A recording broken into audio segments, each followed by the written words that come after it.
Maya stepped off the transport shuttle onto the crystal platform of Prime, her worn boots making a soft thud against the gleaming surface. The alien spaceport stretched endlessly in all directions, filled with beings she had only seen in textbooks. Towering reptilian creatures with scales that shifted colors moved alongside graceful bird-like aliens whose feathers caught the light of three suns. But it was the dominant species that caught her attention immediately. They looked almost human, but their beauty was otherworldly. They stood 7 feet tall on average, with perfectly symmetrical features and skin that seemed to glow with an inner light. Their eyes were larger than human eyes, colored in shades of gold and silver that seemed to swirl like liquid metal. Most striking were the intricate patterns that covered their skin, natural markings that looked like living tattoos, constantly shifting and changing color based on their emotions. Maya pulled her backpack and tried to ignore the stares. At 5 feet 4 inches with plain brown hair and ordinary brown eyes, she felt like a smudge on a masterpiece. Her scholarship uniform, a simple gray jumpsuit with the Earth Academy logo, looked shabby compared to the flowing robes of silk and light that the wore. "Another human," she heard someone whisper in accented standard. "How do they even qualify for the Royal Academy?" "Look at it," another voice said, not bothering to lower the volume. "So small and ugly. No wonder their planet is still in the Bronze Age of evolution." Maya kept walking, her face burning with embarrassment. She had worked for 8 years to earn this scholarship to the most prestigious university in the known galaxy. The Royal Academy of accepted only the top 1% of applicants from across 47 star systems. For a human from the backwater planet Earth to be accepted was almost unheard of. The Academy campus was even more magnificent than the spaceport. Buildings made of what looked like crystallized light rose into the sky, their surfaces reflecting and refracting the sunlight into rainbow patterns. Gardens filled with plants from dozens of worlds created a maze of colors and scents that made Maya's head spin. Students floated along pathways on personal hover discs, their conversations a mixture of languages that her universal translator worked hard to keep up with. Maya found the registration building and joined the line.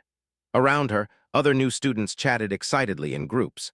They clustered together, their skin patterns bright with excitement and anticipation. The few other alien species, mostly with their horse-like lower bodies and aquatic delphines with their blue-scaled skin, formed their own small groups.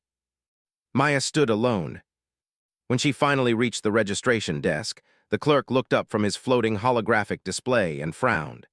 His skin patterns immediately shifted to a deep purple, a color Maya's cultural briefing had taught her meant disgust.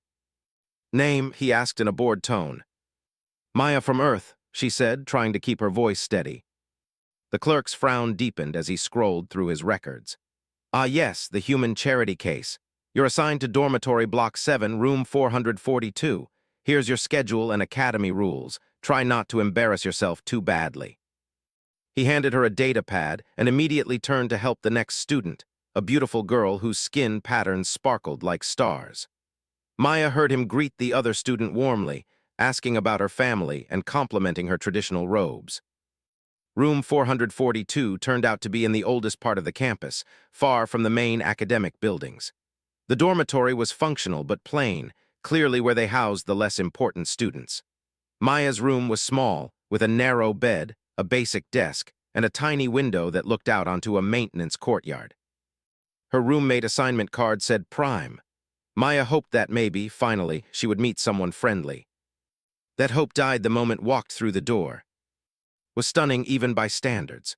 Her skin had a pearl-like quality that seemed to glow from within, and her patterns were more intricate and beautiful than any Maya had seen.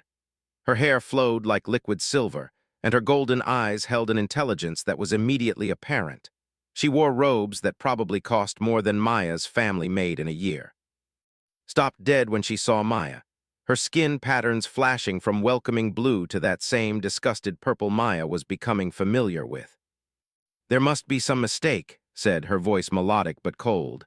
"I requested a room with another high-status student." "I'm Maya," Maya said, offering a tentative smile. "I guess we're roommates." Looked Maya up and down like she was examining an interesting but unpleasant specimen. "You're the human, the one everyone's talking about. They say your people still use primitive technology and haven't even mastered basic space flight." "We're learning," Maya said quietly. "That's why I'm here." You're here because your government probably bribed the academy, said, unpacking her belongings with sharp, angry movements. Everyone knows humans can't compete academically with evolved species. Your brain capacity is simply too limited. Maya felt tears threatening but forced them back. She had faced worse than this back on Earth. The scholarship competition had been brutal, with thousands of the humans competing for a single spot. She had earned her place here. I'll try to stay out of your way, Maya said. See that you do, replied, activating a privacy screen around her side of the room that blocked Maya from even seeing her. Maya sat on her narrow bed and stared out the window at the maintenance courtyard. For the first time since leaving Earth, she wondered if she had made a terrible mistake. The next morning brought Maya's first classes. She had signed up for advanced theoretical physics, interstellar politics, xenobiology, and applied mathematics of dimensional travel. The same subjects that the top students took. Her first class was advanced theoretical physics, taught by Professor, a renowned scientist whose skin patterns were a complex map of mathematical equations that shifted and changed as he thought. The classroom was a marvel of technology, floating holographic displays, chairs that adjusted automatically to each species' physiology, and walls that could become windows to anywhere in the galaxy. Maya took a seat in the back, hopping to blend in. The other students were all older species, and a few beings she didn't recognize. She was the only human in sight. Today we begin our exploration of quantum consciousness theory, Professor announced, his equation patterns glowing brighter with excitement. The idea that consciousness itself exists at the quantum level and can influence reality through observation and intent. Maya leaned forward, immediately interested. She had read about quantum consciousness theory in Earth's limited scientific databases, but the Academy's resources would be far more advanced. Can anyone tell me, Professor continued, what species first proved the connection between consciousness and quantum mechanics? Several hands shot up immediately. The professor pointed to a male student near the front whose skin patterns were a proud gold color. "The proved it 3,000 years ago, Professor," the student said with obvious pride. "Our ancestors developed the consciousness-reality interface that allowed them to manipulate matter at the quantum level." "Correct," Professor said approvingly. "Though we're indeed the first to prove that advanced consciousness could directly influence quantum probability. This discovery led to most of our modern technology: gravity manipulation, faster-than-light communication, even the reality-shaping abilities that allow us to create these beautiful cities." Maya raised her hand hesitantly. "Yes," Professor said, looking surprised to see her. "Professor, what about instinctive quantum manipulation? Like when someone has a strong feeling something bad is about to happen, and it does. Or when people seem to sense things they couldn't possibly know." The classroom went silent. Several students turned to stare at Maya, their skin patterns shifting to amused yellow. Professor's patterns became a confused swirl of colors. "I'm afraid I don't understand the question, miss." "Maya, I was wondering about unconscious or instinctive quantum influence. On Earth, we have many documented cases of humans seeming to know things they shouldn't know or sensing danger before it happens. Could that be a form of quantum consciousness?" One of the students laughed out loud. "Primitive superstition," he said. "Humans haven't evolved enough to have quantum consciousness. That requires millions of years of mental evolution." "Is correct," Professor said gently but firmly. "Quantum consciousness requires a highly evolved brain structure. Only the most advanced species possess it. What humans call intuition is simply pattern recognition processed by your subconscious mind." Maya felt her cheeks burn, but she pressed on. "But what if the patterns they're recognizing are quantum patterns? What if consciousness doesn't require advanced evolution, just the right kind of attention?" The laughter was louder this time. Professor raised a hand for silence, his patterns shifting to a patient but condescending green. "Miss, I appreciate your enthusiasm, but quantum consciousness is not something that can be achieved through attention. It requires specific neural structures that take millions of years to evolve. The and other advanced species have these structures. Humans, unfortunately, do not." Maya sank back in her chair as the lesson continued. She tried to take notes, but the advanced mathematics were beyond anything she had studied on Earth. The other students followed along easily, occasionally asking sophisticated questions that made Maya feel even more out of place. After class, she overheard a group of students talking as they left the classroom. "Can you believe they let a human into advanced physics?" one said. "It's like letting a child attend a university lecture." "I heard she asked if humans might have quantum consciousness," another replied. "Imagine thinking your primitive species could have evolved abilities that took us to develop." "The Academy's standards are clearly dropping," a third voice added. "Next, they'll be accepting applications from animals." Maya hurried past them, her face burning with embarrassment and anger. She had 2 more classes that day, and each one went similarly. In interstellar politics, she was the only student who didn't know the basic power structures that had existed for thousands of years. In xenobiology, her knowledge of alien life forms was limited to what she had learned from Earth's basic databases. By the time she returned to her dormitory room that evening, Maya felt completely defeated. Was there with a group of friends, all beautiful, whose skin patterns created a light show of social excitement. They went quiet when Maya entered. "Oh," said with false sweetness, "everyone, this is my roommate, the human I was telling you about. This is the one who thinks humans might have quantum consciousness," one of her friends said, barely containing her laughter. "The very same," replied. "Maya, these are my friends from home. We were just discussing how interesting it must be to come from such a primitive world." Maya went to her desk and pretended to study, but she could hear every word of their conversation. "I heard humans still use metal tools," one friend said. "And they haven't even achieved planetary unity," another added. "They're still divided into hundreds of separate nations that fight each other." "The most amazing thing," said, "is that they actually think they belong here." This one asked a question in advanced physics that made the whole class laugh. Maya closed her data pad and lay down on her bed, facing the wall. She had never felt so alone in her life. Back on Earth, she had been the person in every room. Here, she was a joke. She was about to try to sleep when she heard a commotion in the courtyard outside her window.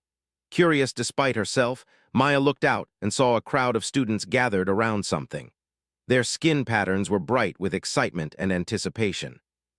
"What's happening?" she heard ask as she and her friends moved to the window. "It's Prince Zephyr," one of them said breathlessly. "He's here to select new students for his personal research team, and he brought." Maya pressed closer to the window. In the center of the crowd stood the most magnificent being she had ever seen. Prince Zephyr was tall even by standards, and his skin patterns were more complex and beautiful than anything Maya could have imagined. They moved like living artwork across his pale skin, telling stories in light and color. But it was the creature beside him that made Maya's breath catch in her throat. It was clearly some kind of predator, but unlike any animal Maya had ever seen. It stood as tall as a horse but moved with the fluid grace of a giant cat. Its fur was deep black with silver highlights that seemed to move independently of its body. Most striking were its eyes, large and intelligent, colored a deep violet that seemed to hold ancient wisdom. "Is Prince Zephyr's bonded companion," explained to her friends, clearly showing off her knowledge. "Only the most evolved beings can form a mental bond with a. They're incredibly intelligent and can sense the true nature of any person they meet." Maya watched as students approached Prince Zephyr, hoping to be chosen for his research team. Each time someone came near, would study them carefully. Most students received no reaction from the great beast, but occasionally it would make a soft sound that seemed to indicate approval or disapproval. "If doesn't approve of someone," continued, "Prince Zephyr won't even consider them. The beast can see through any pretense or false persona. It knows a person's true character instantly." Maya watched the selection process with growing fascination. Seemed to have incredibly high standards. Even beautiful, accomplished students were often dismissed with what appeared to be disinterest or mild distaste. "I should go down there," said suddenly. "Prince Zephyr's research team is the most prestigious position a student can achieve. My father says it guarantees a place in the royal court after graduation." And her friends hurried out of the room. Maya remained at the window, watching the scene below. She had no intention of joining the crowd. She was sure would take one look at her and dismiss her like everyone else had. But she couldn't stop watching the magnificent creature. There was something about its eyes, the way it studied each person so carefully, that reminded her of her grandmother's old cat back on Earth. Whiskers had been able to judge people's character with uncanny accuracy, always gravitating toward the kindest humans and avoiding those who meant harm. As Maya watched, she saw approach Prince Zephyr. Her skin patterns were bright with nervous excitement as she bowed formally and spoke words Maya couldn't hear from her window. Prince Zephyr smiled and gestured for her to come closer. But when moved within a few feet of, the great beast's reaction was immediate and unmistakable. Its lips curled back slightly, showing teeth like white daggers, and it made a low sound that was clearly a warning. Even from her window, Maya could see skin patterns flash to embarrassed purple as Prince Zephyr politely but firmly dismissed her. Maya felt a moment of sympathy for her roommate, despite how cruel it had been. Rejection hurt no matter who you were. The selection process continued for another hour. Maya watched students after student approach, only to be dismissed by judgment. The great beast seemed almost bored by most of the applicants, showing neither approval nor strong disapproval, just indifference. Finally, the crowd began to thin. Prince Zephyr looked disappointed, and Maya could see him speaking quietly, too. The beast's ears were drooped slightly, as if it too was disappointed by the lack of suitable candidates. Maya was about to turn away from the window when something made her pause, had lifted its great head and was looking around the courtyard as if searching for something. Its nostrils flared slightly, as if catching a scent. Then, impossibly, the creature looked directly up at Maya's window. Their eyes met across the distance, and Maya felt something electric pass between them. Its ears perked up immediately, and its tail began to move in what looked like excitement. The great beast made a sound Maya had never heard before, a deep, musical note that seemed to contain joy and recognition. Prince Zephyr followed its gaze upward and spotted Maya in her window. He said something to the beast, but was already moving, flowing across the courtyard with impossible grace toward the dormitory building. Maya heard footsteps in the corridor outside her room, then a soft knock on her door. Her heart pounding, she opened it to find Prince Zephyr standing there at his side. Up close, Prince Zephyr was even more magnificent. His skin patterns were like a constantly changing work of art, and his golden eyes held intelligence and kindness. But it was that held Maya's attention. The great beast was studying her with those incredible violet eyes, and its expression was hopeful. "Forgive the intrusion," Prince Zephyr said, his voice like music. "I am Prince Zephyr, and this is my companion. May we speak with you?" Maya nodded, not trusting her voice. Prince Zephyr entered her small room, having to duck slightly to fit through the doorway, followed, moving with fluid grace despite its size. "Has never shown such immediate interest in anyone," Prince Zephyr said, watching as his companion continued to study Maya. "It's unprecedented. May I ask your name and species?" "Maya," she managed. "I'm human from Earth." Prince Zephyr's eyebrows rose slightly. "Human, truly, but only responds to beings with advanced consciousness evolution. It's impossible for—" He trailed off as moved closer to Maya. The great beast lowered its massive head and made that musical sound again, deeper this time and filled with what could only be described as respect. Maya, acting on pure instinct, slowly reached out her hand. She had always been good with animals on Earth, but this was different. This felt like something much more significant. Moved forward until Maya's hand touched its forehead. The moment of contact sent a shock through Maya's entire body. Suddenly, she could sense the creature's emotions, its intelligence, its ancient wisdom, and most surprisingly, its immediate and complete acceptance of her. More than that, she could sense something else, a presence vast and patient that had been waiting for what? For her. Prince Zephyr's skin patterns shifted through a rapid series of colors that Maya's cultural training couldn't interpret. When he spoke, his voice was filled with awe and confusion. "This is impossible," he whispered. "Doesn't just sense consciousness, it's forming a mental link with you. That can only happen with beings who have achieved true quantum consciousness evolution." Maya felt tears spring to her eyes. After a day of being told she was primitive, stupid, and worthless, this magnificent creature was treating her like she mattered. "I don't understand," she said softly, her hand still on his forehead. "Everyone says humans aren't evolved enough for quantum consciousness." Prince Zephyr was silent for a long moment, studying Maya with new interest. His skin patterns had settled into a deep blue that Maya somehow knew meant serious thought. "Perhaps," he said finally, "everyone has been making assumptions, has never been wrong about a person's true nature, if it sees something in you that the rest of us have missed." He paused as made another sound, this one clearly directed at him. The beast's eyes moved between Maya and the prince with what looked like urgency. Yes, Prince Zephyr said, as if responding to words Maya couldn't hear. Yes, I understand. You want her to come with us.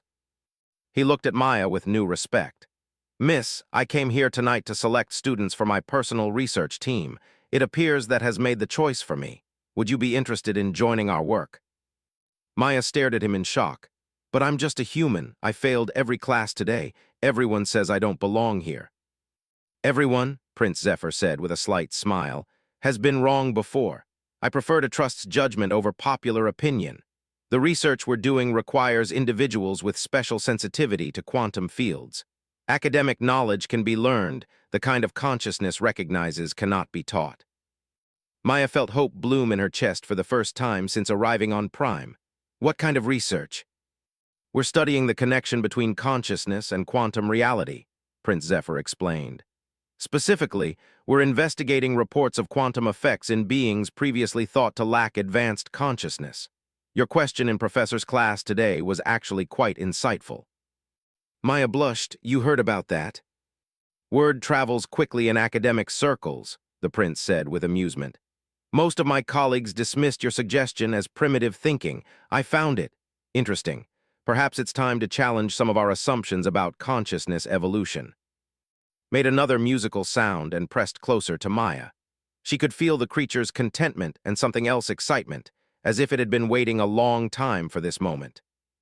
Will you join us? Prince Zephyr asked. Maya looked into his violet eyes and saw acceptance, respect, and something that looked remarkably like friendship. For the first time since arriving on Prime, she felt like she might actually belong somewhere.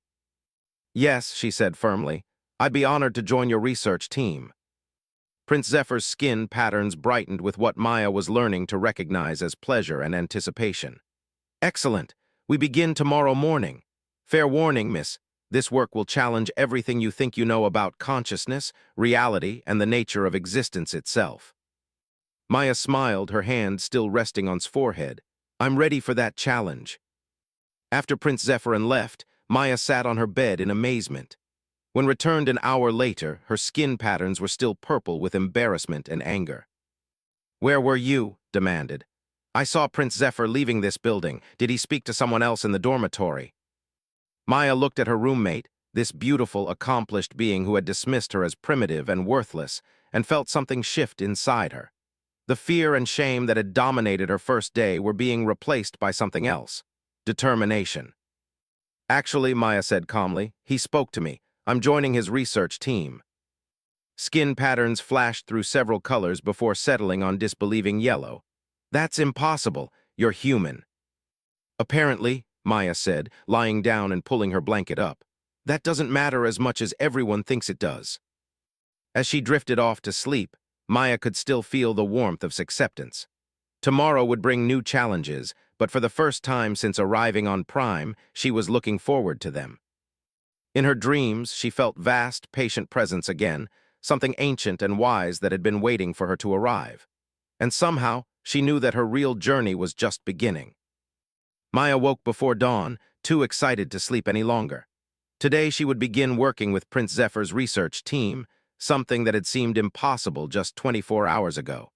She dressed quietly, not wanting to wake, and made her way across the campus to the Royal Research Center. The building was unlike anything else at the academy. While the other structures were made of crystallized light and flowing curves, the research center was built from a dark, metallic material that seemed to absorb light rather than reflect it. Strange geometric patterns covered its surface, and Maya could feel a subtle vibration coming from the building itself. Quantum stabilization fields, said a voice behind her. Maya turned to see Prince Zephyr approaching, with padding silently beside him. The building is designed to contain and study quantum effects without interference from external consciousness fields. Good morning, Your Highness, Maya said, attempting a bow. Just Zephyr, please, he said with a smile. We're colleagues now, not subject and royal. His skin patterns were a welcoming blue-green that made Maya feel more at ease. Are you ready for your first day? Approached Maya immediately, pressing its great head against her hand in greeting. The moment of contact brought that same electric feeling, and Maya could sense the creature's pleasure at seeing her again. I'm ready, Maya said, scratching behind his ears. The great beast made a contented rumbling sound. Though I'm not sure what I can contribute to quantum consciousness research. That remains to be seen, Zephyr said mysteriously. Come, let me show you our laboratory. Inside the research center, Maya's breath caught in her throat. The main laboratory was a vast circular chamber with walls that seemed to extend infinitely upward. Floating platforms at various levels held equipment that hummed with energy, and holographic displays showed complex mathematical formulas that hurt to look at directly. Welcome to the Consciousness Lab, Zephyr said proudly. We study the intersection between mind and quantum reality. Most beings assume that consciousness affects quantum mechanics only at the microscopic level, but our research suggests the effects might be much more profound. 3 other beings were already working in the lab. Maya was introduced to Dr. Thane, a tall whose horse-like lower body allowed him to move between the platforms with incredible grace. His specialty was quantum mathematics. Doctor was a delphine whose blue-scaled skin could change color to reflect her emotional state, currently a focused purple. She studied consciousness patterns across different species. The third team member was the most surprising. A small, crystalline being called Prism, whose body was completely transparent, except for the rainbow patterns that flowed through it like living light. Prism is from the ethereal realm, Zephyr explained when he saw Maya's amazement. Their species exists partially outside normal space-time. Prism helps us understand how consciousness interacts with dimensional boundaries. Maya felt intimidated all over again. These were clearly brilliant scientists from the most advanced species in the galaxy. What could a human possibly add to their work? Her doubts must have shown on her face, because nudged her gently with its massive head, making a soft sound of encouragement. Is right, Zephyr said, apparently able to interpret the creature's communications. You shouldn't judge your worth before you've even begun. Let me show you what we're currently investigating.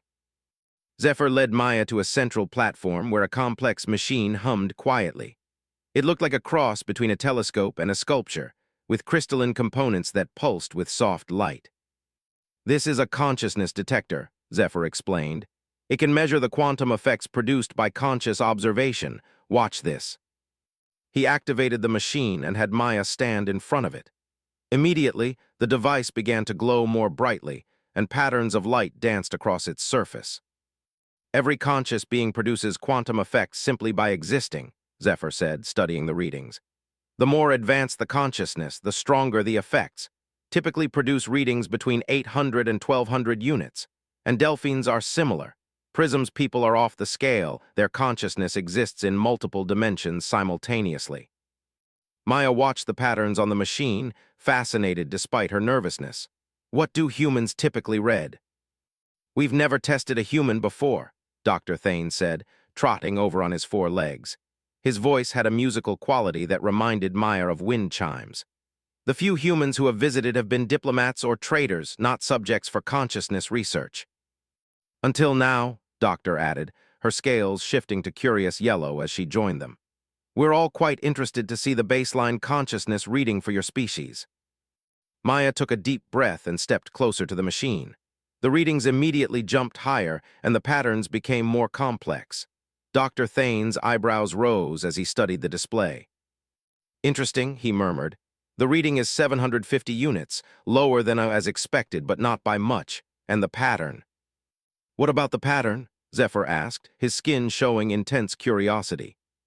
It's unlike anything I've seen, Dr. Thane said, adjusting the machine's controls. Most consciousness patterns are regular and predictable. Maya's pattern is chaotic, but in an organized way, like it's responding to something we can't detect.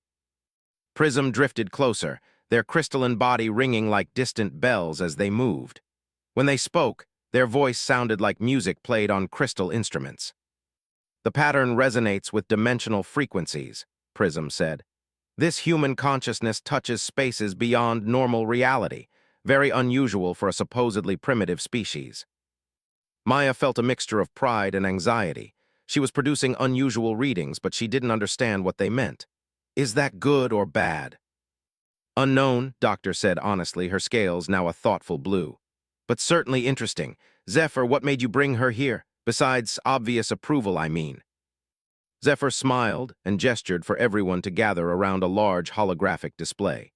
Yesterday, Maya asked a question in Professor's class that everyone dismissed as primitive thinking.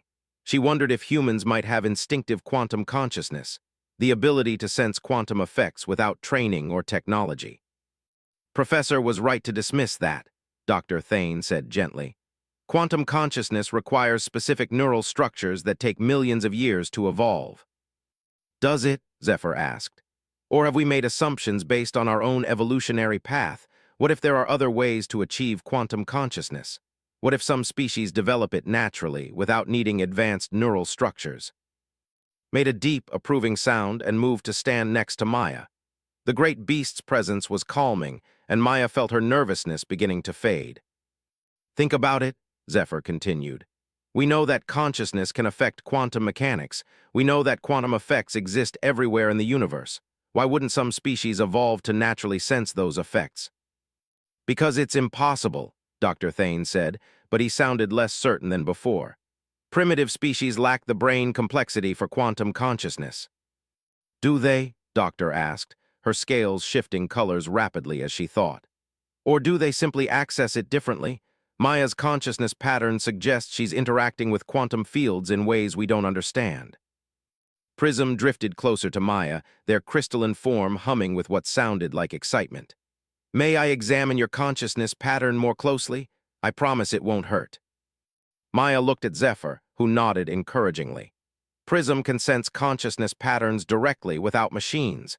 Their species uses this ability to navigate between dimensions. Okay, Maya said nervously. Prism extended what looked like a crystalline tentacle toward Maya's forehead. The moment it made contact, Maya felt a strange sensation like having her thoughts gently examined by someone made of living music. Prism's entire body suddenly blazed with rainbow light, and their crystalline form rang like a bell. When they spoke, their voice was filled with amazement. Impossible, they whispered. This human consciousness is connected to the deep current, the fundamental quantum field that underlies all reality. Only the most advanced beings can access the deep current, and even then, only after centuries of training. That can't be right, Dr. Thane said, his mathematical mind rejecting the impossible. Humans are a young species. They haven't had time to evolve that kind of consciousness. Time, Prism said softly, may not be as important as we think. This human's consciousness patterns suggest natural quantum sensitivity. She doesn't access the deep current through advanced neural structures. She accesses it through intuition, instinct. I lack words for what I'm sensing. Maya felt overwhelmed by the attention and the implications of what Prism was saying. I don't understand any of this. I'm just a human from Earth. I don't have special abilities. Made a soft sound and pressed closer to her, offering comfort. Maya could sense the creature's patient understanding, as if it had known all along that she was different. Tell me about your experiences on Earth, Zephyr said gently. Have you ever known things you shouldn't know, sensed danger before it was apparent, had strong feelings about people you just met? Maya hesitated. Back on Earth, she had learned to keep quiet about her feelings and intuitions. People thought she was strange when she mentioned them. Sometimes, she admitted. I've always been good at reading people. I can usually tell if someone is lying or if they're dangerous. And sometimes I know things are about to happen before they do, but everyone has intuition, right? Not like this, Doctor said, her scales bright with excitement. Maya, your consciousness readings are fluctuating in response to your emotional state. When you mentioned sensing danger, the patterns showed active quantum field interaction. You're unconsciously scanning quantum probability fields, Dr. Thane said, his mathematical mind finally accepting what the evidence showed. That's how you know. Things before they happen, you're sensing the most likely quantum outcomes. Maya sat down heavily on a nearby chair, feeling dizzy. Are you saying I actually do have quantum consciousness? That professor was wrong. Professor, Zephyr said carefully, is an excellent teacher but a traditional thinker. He believes consciousness evolution follows only one path, the path our species took. We're beginning to suspect there might be other paths. Prism drifted closer again, their crystalline body humming with thought.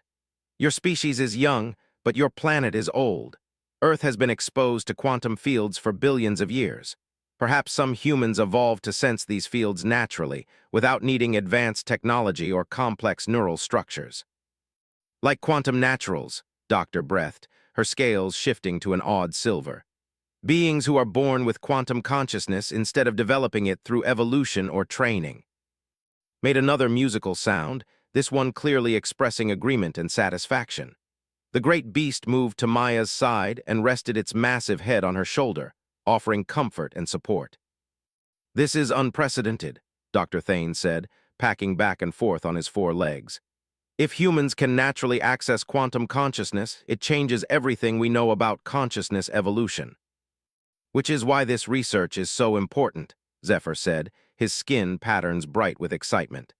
"Maya, would you be willing to help us study your abilities? We need to understand how natural quantum consciousness works." Maya looked around at the team of brilliant scientists, all watching her with respect and curiosity instead of the dismissal she had faced everywhere else. Warm presence at her side gave her courage. "Yes," she said firmly, "I want to understand this too, and maybe it will help other people understand that humans aren't as primitive as everyone thinks." "Excellent," Zephyr said, "but I should warn you, this research may be controversial. Many beings in the galaxy have strong beliefs about consciousness evolution. If we prove that young species can have natural quantum consciousness, it will challenge those beliefs." "Let them be challenged," Maya said, surprising herself with the strength in her voice. "Yesterday, everyone told me humans don't belong in advanced academic settings because we're too primitive. Maybe it's time to prove them wrong." Dr. Scales sparkled with approval. "I like her attitude. When do we begin?" "Now," Zephyr said. "Maya, I want to start by testing your quantum sensing abilities under controlled conditions. We'll create different quantum field states and see if you can detect them without instruments." The team spent the morning setting up elaborate tests. Maya was placed in a sealed chamber while they manipulated quantum fields around her. To everyone's amazement, she was able to correctly identify changes in the quantum environment with 90% accuracy. "This is remarkable," Dr. Thane said, staring at the test results. "Maya is sensing quantum field fluctuations that our instruments can barely detect. Her natural sensitivity is off the charts."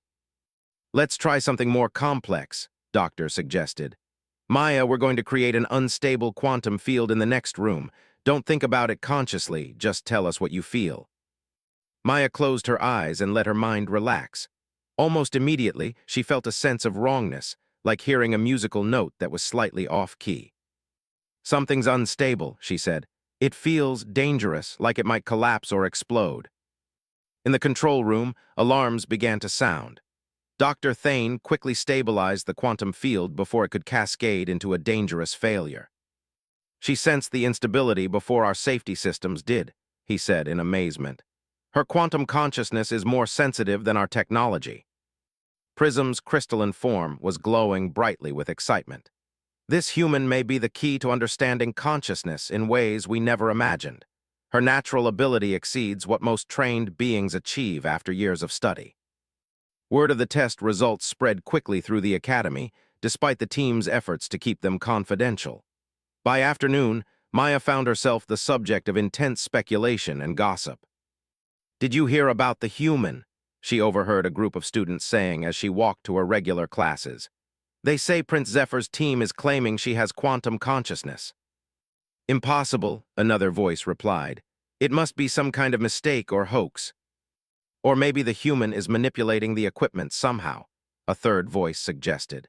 "Everyone knows primitive species will do anything to seem more advanced than they are." Maya tried to ignore the whispers, but they followed her everywhere. In her advanced physics class, Professor looked at her with poorly concealed skepticism. "Miss," he said during the lecture on consciousness theory, "I understand you've been participating in some interesting research with Prince Zephyr's team." The entire class turned to stare at Maya. She felt her cheeks burning but forced herself to speak clearly. "Yes, Professor, we're studying natural quantum consciousness." Professor's skin patterns shifted to condescending green. "I see. And what have you learned about this supposed natural quantum consciousness?" Maya took a deep breath. Yesterday, she would have backed down from the challenge in his voice. But today, after experiencing her own abilities firsthand, she felt different. "I've learned that consciousness evolution might not follow the path that established theories predict," she said steadily. Some species might develop quantum sensitivity through different mechanisms than the ones typically studied. Interesting theory, Professor said, his tone making it clear he thought it was anything but. And what evidence do you have for this revolutionary idea? Maya felt the entire class holding its breath. She knew that whatever she said next would either establish her credibility or destroy it completely. Wasn't here to give her confidence, and Prince Zephyr couldn't protect her from academic skepticism. She was on her own. The evidence, Maya said, standing up so everyone could see her clearly, is that I can sense quantum field fluctuations without instruments. This morning, I detected an unstable quantum field before the Academy's safety systems registered the danger. The classroom erupted in whispers and derisive laughter. Professor raised a hand for silence, his skin patterns now openly mocking. Miss, that's a very dramatic claim, but claims require proof. Are you willing to demonstrate this supposed ability in front of the class? Maya felt fear grip her chest. What if her abilities didn't work under pressure? What if she failed in front of everyone? The humiliation would be complete. But then she thought about some immediate acceptance of her, Prince Zephyr's willingness to trust his companion's judgment, the amazement on Dr. Thane's face when she had accurately detected the quantum field changes. Yes, she said clearly, I'm willing to demonstrate. Professor's eyebrows rose slightly. He clearly hadn't expected her to accept the challenge. Very well. Class, we're about to witness either a remarkable demonstration of natural quantum consciousness or an embarrassing example of primitive self-delusion. He activated the classroom's quantum field generator, a device normally used for advanced demonstrations. Miss, I'm going to create various quantum field states. If you truly have the ability you claim, you should be able to sense them without looking at any instruments. Maya closed her eyes and let her mind go quiet, the way she had in the research center. Almost immediately, she could feel the artificial quantum field Professor was creating. It felt different from natural fields, more structured and predictable. You're generating a stable field with a frequency of. It feels like a deep blue color, if that makes sense, Maya said, trying to put her sensations into words. Professor's skin patterns flickered with surprise. Continue. Maya kept her eyes closed and let her consciousness drift into the sensing state that felt natural to her. Now you're shifting the frequency higher. It feels lighter, more energetic. And now you're making it unstable. It feels jagged, like broken glass. When she opened her eyes, the entire classroom was silent. Professor was staring at his instruments in disbelief, his skin patterns cycling through colors of confusion and amazement. Impossible, he whispered. She correctly identified every field state, including frequency modulations that require advanced training to detect. One of the students raised her hand. Professor, how do we know she's not somehow reading the instruments? Maybe humans have better eyesight than we thought. Professor looked thoughtful. An excellent question. Maya realized with a start that the student was her roommate. Miss, would you be willing to repeat the demonstration with your back to all instruments and displays? Of course, Maya said, turning around so she faced away from all the classroom's equipment. This time, Professor created more complex patterns. Maya found herself describing quantum field states that felt like colors, sounds, and even emotions. When he generated an extremely unstable field, she immediately called out a warning. Professor, stop. That field is dangerous. It's going to cascade in about 10 seconds. Professor quickly shut down the generator, just as his instruments began warning of an impending cascade failure. The silence in the classroom was complete now. Even the most skeptical students were staring at Maya with new respect. Class dismissed, Professor said quietly. Miss, please remain after class. When the room was empty except for the two of them, Professor sat down heavily and looked at Maya with something approaching awe. In 40 years of teaching consciousness theory, he said slowly, I have never seen anything like what you just demonstrated. Your ability to sense quantum fields exceeds that of trained consciousness specialists. I don't understand it either, Maya admitted. I just feel things it's hard to explain. Professor was quiet for a long moment, his skin patterns cycling through deep, contemplative colors. Miss, he said finally, I owe you an apology. Yesterday, I dismissed your questions about natural quantum consciousness as primitive thinking. Today, you've proven that my assumptions about consciousness evolution were incomplete. Maya felt a warmth spread through her chest. This was the first time since arriving at the academy that a faculty member had treated her as an equal. "Professor," she said carefully, "what do you think this means? For humans, I mean." "I think," Professor said slowly, "that your species may be far more remarkable than any of us realized. If you can naturally sense quantum fields, it suggests that consciousness can evolve along paths we never imagined." He paused, then looked at her directly. "Miss, I would like to formally join Prince Zephyr's research team if you and he will have me. This discovery could change everything we know about consciousness in the universe." Maya smiled, feeling a satisfaction she had never experienced before. "I think Prince Zephyr would be very interested in having you join us, Professor." As she left the classroom, Maya could hear students in the hallway talking about her demonstration in hushed, amazed tones. The mockery and dismissal were gone, replaced by curiosity and respect. For the first time since arriving on Prime, Maya walked across campus with her head held high. She had proven to herself and others that being human didn't make her primitive or inferior. It made her different, and maybe that difference was something valuable. When she reached the research center that evening, she found waiting for her outside. The great beast greeted her with obvious pleasure, and Maya could sense its pride and satisfaction through their mental connection. "I think," she said to as they walked into the building together, "this is just the beginning." The great beast made a musical sound of agreement, and Maya felt certain that tomorrow would bring even greater revelations about what it truly meant to be human in a universe full of supposedly superior species. News of Maya's demonstration in Professor's class spread throughout the Royal Academy like wildfire. By the next morning, the Consciousness Lab was flooded with requests from faculty members wanting to observe the research. Prince Zephyr had to limit access to prevent the workspace from becoming overcrowded, but the interest was unprecedented. Maya arrived at the lab to find the team expanded by Professor and 3 other faculty members, including Dr., the Academy's leading expert on consciousness evolution, and Professor Stellar, a renowned quantum physicist whose theories formed the foundation of modern space travel. "Maya," Zephyr said as she entered with at her side, "welcome to what might be the most important research session in Academy history." The assembled scientists watched as Maya underwent a new series of tests, each more complex than the last. She accurately identified quantum field states, predicted probability cascades, and even sensed dimensional fluctuations that Prism could barely detect with their natural abilities. "This changes everything," Doctor said, her elderly features marked with amazement. Her skin patterns were a shifting display of scholarly excitement. "If a young species like humanity can naturally access quantum consciousness, we need to completely our theories about consciousness evolution." Professor Stellar, a tall being with silver skin and eyes like starlight, was studying the instrument readings with intense fascination. "Her consciousness patterns are generating interference with our quantum computers. She's unconsciously affecting the probability matrices just by being present." "Is that dangerous?" Maya asked, concerned that she might be causing problems. "Quite the opposite," Professor Stellar said. "Your presence is actually stabilizing the quantum fields.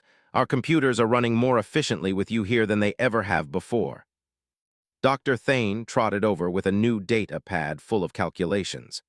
"I've been running models based on Maya's ability patterns.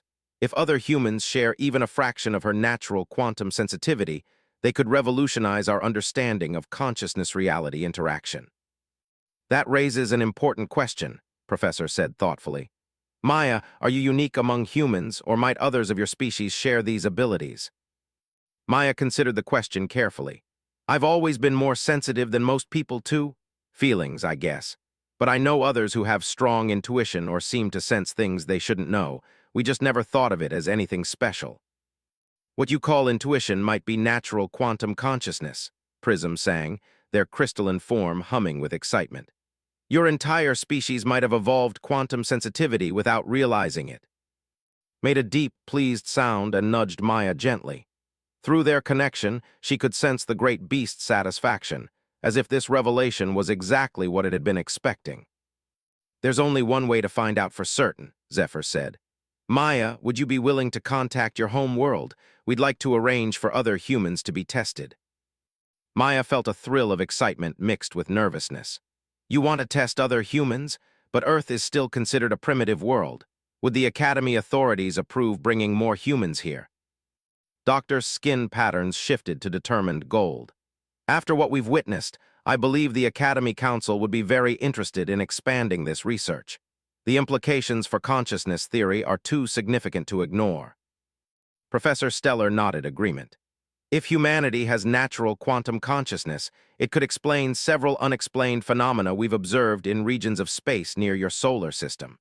Reports of unusual quantum field fluctuations, probability anomalies, things our instruments detected but we couldn't explain. You mean humans might be affecting quantum fields on a cosmic scale? Maya asked, stunned by the possibility. It's theoretically possible, Dr. Thane said, his mathematical mind working through the implications. If enough consciousness-sensitive beings exist in one location, their combined quantum effects could influence local space-time. The discussion was interrupted by an urgent chiming from the lab's communication system.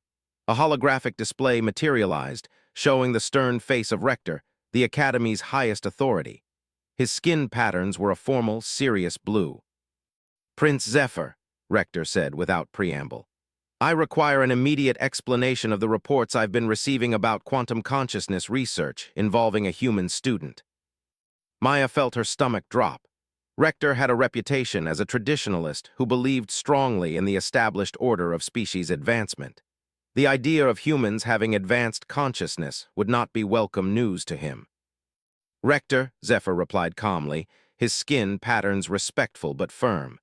We've made some remarkable discoveries that I believe warrant your immediate attention. Discoveries, Rector said coldly, or delusions? I'm receiving reports that you're claiming a primitive human possesses quantum consciousness levels that rival advanced species. Such claims are not only scientifically dubious but potentially dangerous to Academy standards. Maya stepped forward despite her fear. She could sense encouraging presence at her side, giving her courage. Rector, she said clearly, I understand your skepticism, but I'm willing to demonstrate my abilities for you personally if that would help. Rector studied Maya through the hologram, his expression coldly dismissive. You are the human in question? Very well. I will arrive at the research center within the hour. If this supposed demonstration fails to provide convincing evidence, I will consider discontinuing this research and reviewing the Academy's admission standards for primitive species. The communication ended, leaving the lab in tense silence. He's going to try to prove us wrong, Doctor said, her scales shifting to worried yellow. Rector has strong opinions about consciousness hierarchy. He believes advanced consciousness is earned through evolutionary development, not natural talent. Then we'll have to prove him wrong, Zephyr said firmly. Maya, are you prepared for what might be the most important test of your life?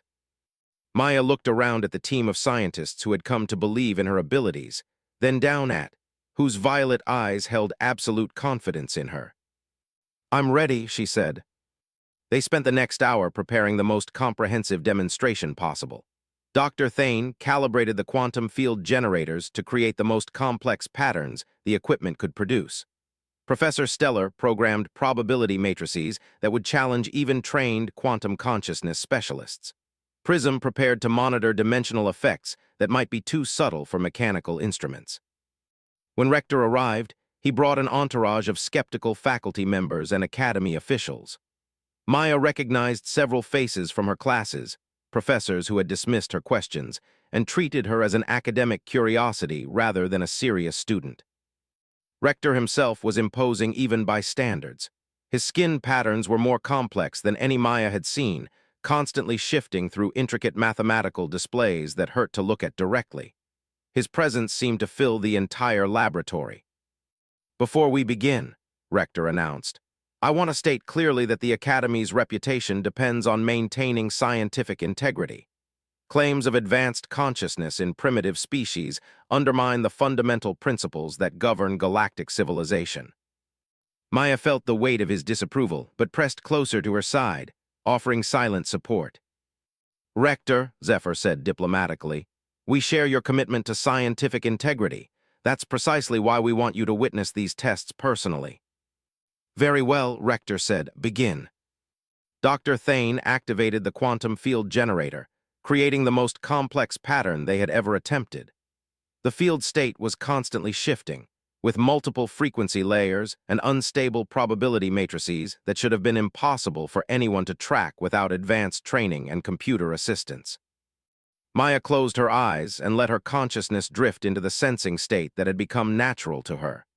Immediately, she could feel the complex layers of the quantum field, each one distinct but interconnected. "I sense 7 different frequency layers," she said, her eyes still closed. "The primary layer is oscillating between high and low states with a period of approximately, it feels like 3 seconds.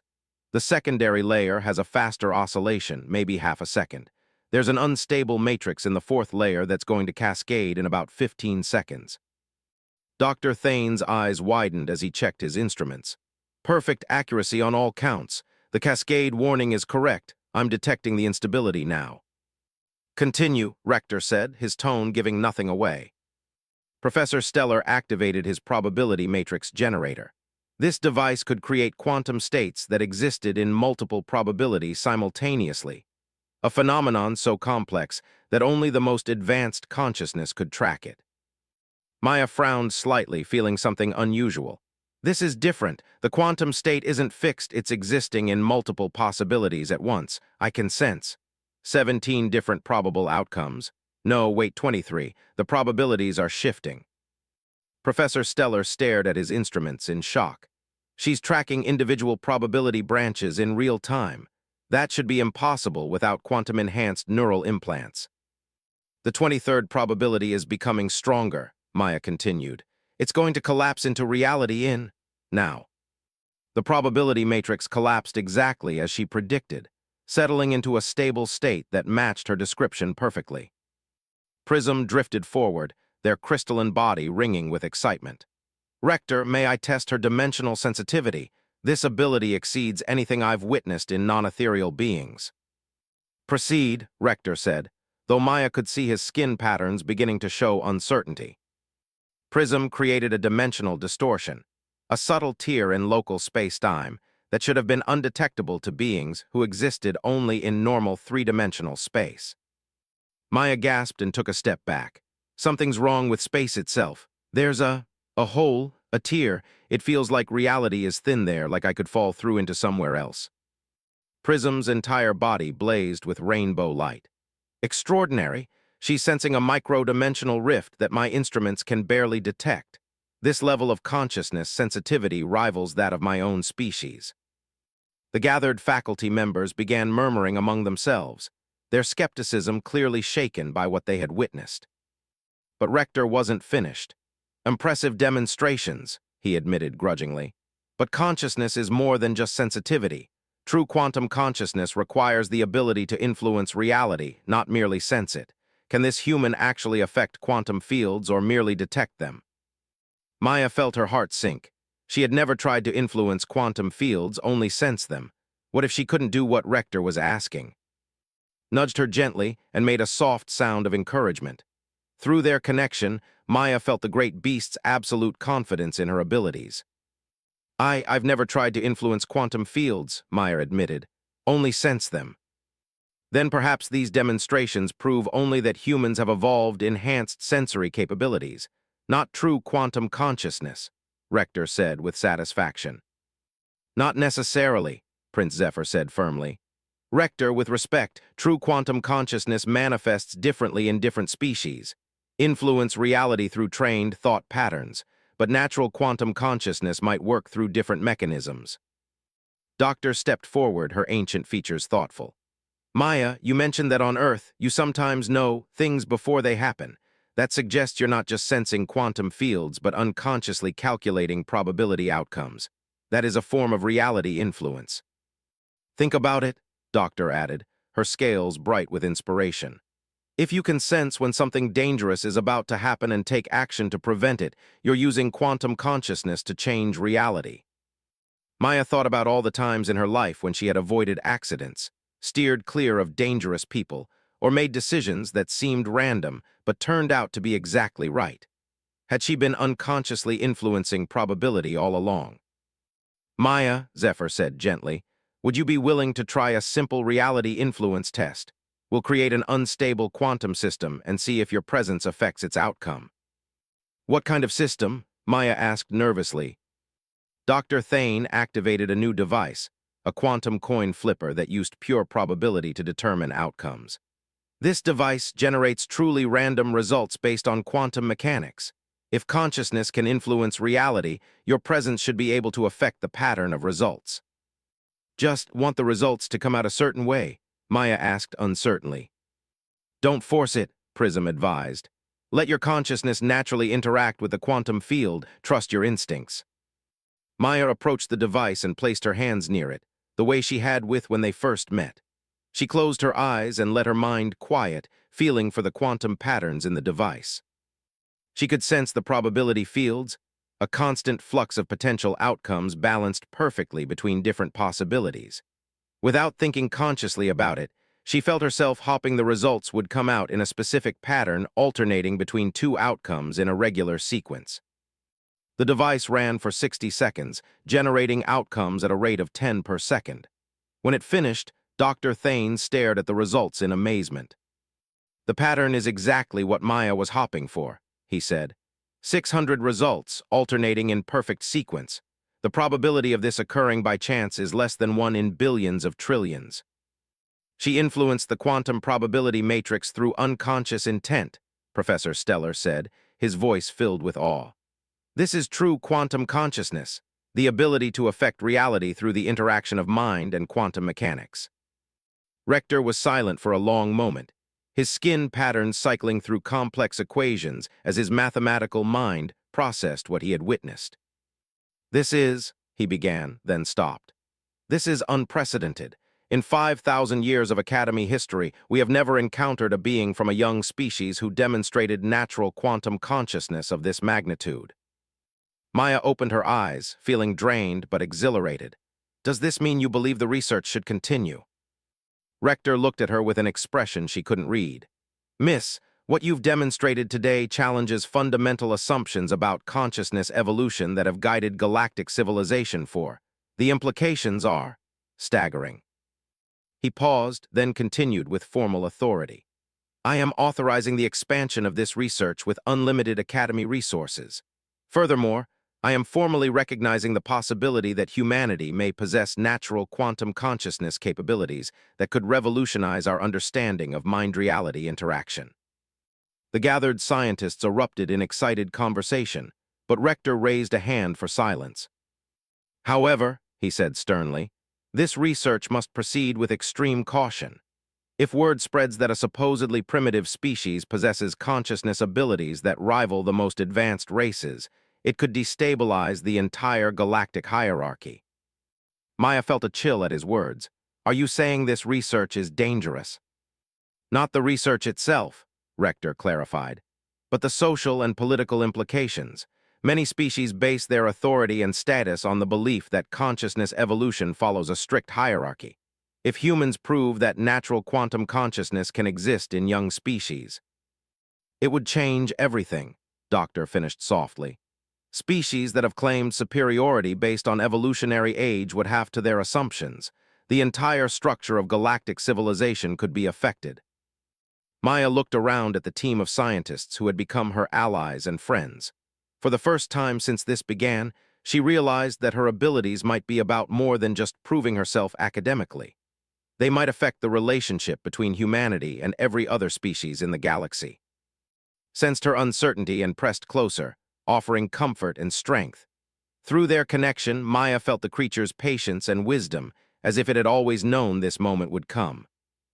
"Maya," Zephyr said gently, "no one is asking you to carry the weight of galactic politics on your shoulders, but you've opened a door that can't be closed. The question now is, what do we do with this knowledge?" Maya thought about all the humans back on Earth, still considered primitive by most of the galaxy. She thought about her fellow students at the Academy who had dismissed her as worthless. She thought about the potential for her species to finally take its place as equals among the stars. "We continue the research," she said firmly. "If humans really do have natural quantum consciousness, then the galaxy deserves to know the truth. And maybe it's time for the hierarchy of species to be based on something other than age and evolutionary assumptions." Rector nodded slowly, his skin patterns settling into thoughtful blue. Very well, but this research will be classified at the highest level until we understand the full implications. The team will be expanded to include representatives from several species, and security protocols will be implemented. As the meeting dispersed and the various officials left to file their reports, Maya found herself alone with and the original research team. "You realize," Zephyr said quietly, "that you've just started what might be the most important scientific revolution in galactic history." Maya looked down at whose violet eyes held ancient wisdom and infinite patience. "I think," she said slowly, "that this revolution started long before I arrived here, has been waiting for someone like me, haven't you?" The great beast made a deep musical sound that somehow conveyed agreement, satisfaction, and anticipation all at once. "The question is," Maya continued, "what exactly have you been waiting for me to do?" His answer was to turn toward the laboratory's main display, where a holographic map of the galaxy slowly rotated. The beast fixed its gaze on a small section near the outer rim, the region where Earth's solar system was located. Maya felt a shiver of anticipation as she realized that her journey was far from over. In fact, it might just be beginning. "Tomorrow," she said to the team, "we contact Earth. It's time to find out just how many humans share these abilities." As she left the laboratory that evening, Maya caught sight of her reflection in a polished wall panel. The face looking back at her was still human, still ordinary in many ways, but something fundamental had changed. She no longer looked like a primitive being trying to prove herself worthy of advanced education. She looked like someone who had just discovered that everything the galaxy thought it knew about consciousness and evolution might be completely wrong. And for the first time since arriving on Prime, Maya felt truly proud to be human. The communication with Earth took 3 days to arrange through official diplomatic channels. Maya spent those days working with an expanded research team that now included consciousness specialists from 6 different species. Word of her abilities had spread despite attempts at secrecy, and the Academy's halls buzzed with rumors and speculation. Maya's daily life had changed dramatically. Students who had previously ignored or mocked her now watched her with curious respect. Even had begun treating her with grudging politeness, though Maya could tell her roommate was still struggling to accept that a human could possess abilities that rival the most advanced species. "The communication link is established," Dr. Thane announced as Maya entered the laboratory on the 4th morning. "We've been granted clearance to speak directly with Earth's Academy of Sciences." Maya felt her heart race with excitement and nervousness. She would be speaking to scientists from her home world, trying to explain discoveries that even she didn't fully understand. The main display activated, showing a conference room on Earth where 5 human scientists sat around a table. Maya recognized Dr. Elizabeth Harrison, Earth's leading quantum physicist, and Dr. James Wu, who had taught her advanced mathematics before she left for the Academy. "Maya," Dr. Wu said with a warm smile, "we've been following your progress through official reports, but they've been rather cryptic, something about consciousness research." "Dr. Wu, Dr. Harrison," Maya said, feeling suddenly emotional at seeing familiar faces. "I have so much to tell you. We've discovered something incredible about human consciousness that could change everything." She spent the next hour explaining the research, her abilities, and the implications for humanity's place in galactic civilization. The Earth scientists listened with growing amazement, asking technical questions that the team helped answer. "This is extraordinary," Dr. Harrison said finally. "Maya, what you're describing sounds like the theoretical quantum consciousness that we've speculated about for decades, but we never imagined it could be naturally occurring." "Dr. Harrison," Prince Zephyr said, "we'd like to arrange for volunteer humans to visit the Academy for testing. Based on Maya's descriptions of human intuition and instinct, we believe other humans may share these abilities to varying degrees." "The political implications alone," Dr. Wu said, shaking his head in amazement. "Maya, do you understand what this could mean for Earth standing in galactic affairs?" "I'm beginning to," Maya said. "But first, we need to understand the scope of human quantum consciousness. Dr. Harrison, would you be willing to coordinate selection of volunteers? We need humans with strong intuitive abilities, good pattern recognition, and natural sensitivity to environmental changes." "Of course," Dr. Harrison said immediately. I can think of several candidates right off the bat. People who always been unusually good at reading situations, predicting outcomes, sensing things they shouldn't know. The conversation was interrupted by an urgent alert from the laboratory's security system. Rector appeared on a secondary display, his skin patterns flashing urgent orange. Prince Zephyr, the rector said, we have a situation. Representatives from the Hegemony Council are demanding immediate access to your research. They've learned about the human consciousness discoveries and are concerned. Maya felt ice form in her stomach. The Hegemony Council represented the 5 most powerful species in the galaxy, ancient races who had maintained their dominance for thousands of years, based partly on their claimed superiority of consciousness and culture. What kind of concerns? Zephyr asked, though his tone suggested he already knew. They question the validity of your research and worry about the implications for established consciousness hierarchies, Rector said diplomatically. Council representative is en route and will arrive within the hour. The communication with Earth was hastily concluded, with plans made for a delegation of human volunteers to arrive within 2 weeks. Maya spent the remaining time before the Council representative arrived reviewing all her test results with the research team. Remember, Doctor advised, Council representative comes from the species. They've claimed consciousness superiority for over 50,000 years. The idea that a young species like humanity could naturally possess advanced quantum consciousness will be challenging for him to accept. Challenging, Doctor said, her scales shifting to worried yellow, is putting it mildly. They base their entire cultural identity on being the most mentally evolved species in the galaxy.